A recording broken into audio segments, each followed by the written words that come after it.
So ayan, good day everyone and welcome back to my YouTube channel. Ayan, good afternoon sa inyong lahat. Time check is 3:48. So ayan, um, ano ba? Paano ba ito sisimulan? Charot lang. Okay. Ating pag-uusapan is resilient, no? And noon din ang resilient pagdating sa mga Filipino tulad natin, no?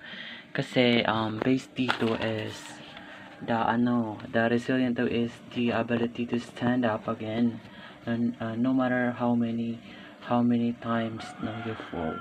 So ibig sabihin, katulad natin ng mga Filipino, di ba, kahit ano or thousand na challenges na meron tayo, we still have a resilient. Kasi ito na yung kahit nadadapa tayo pero parang bumabangon pa rin tayo at lumalaban pa rin tayo. And the more na maraming challenges na darating sa ating buhay is naging stronger tayo. No? Tama, aminin mo. Ganun tayo.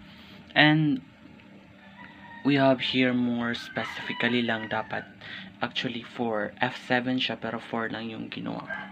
Yung first dito is the mental resilient. Sabi niya dito is the ability to manage your emotion during tough situation. Kumbaga pa, it is the ability, kaya nating i-manage kung ano man yung mga problems natin na dumating sa ating buhay, Kahit nasa mahirap na sitwasyon, kaya natin ma-manage. Ganun. And mental resilient, ito na yung the ability to think clearly and make good decision despite challenges. Okay, ito na yung kahit na nasa mahirap na sitwasyon is parang nakagagawa pa rin natin na magawa ng mga solutions dun sa mga problems na ating ginagawa, makapag-isip pa rin tayo ng maganda at ng maayos para masolusyonan, parang ganun ba. So next one is the physical resilient. It is the ability to recover from the fatigue, illness, and injury. So naman talaga ang Pilipino ng mga ganyan kasi pagdating talaga sa mga ganyan is marami tayong mga strategies na ginagawa. Filipino is resilient. And yung ating pang-apat is social resilient.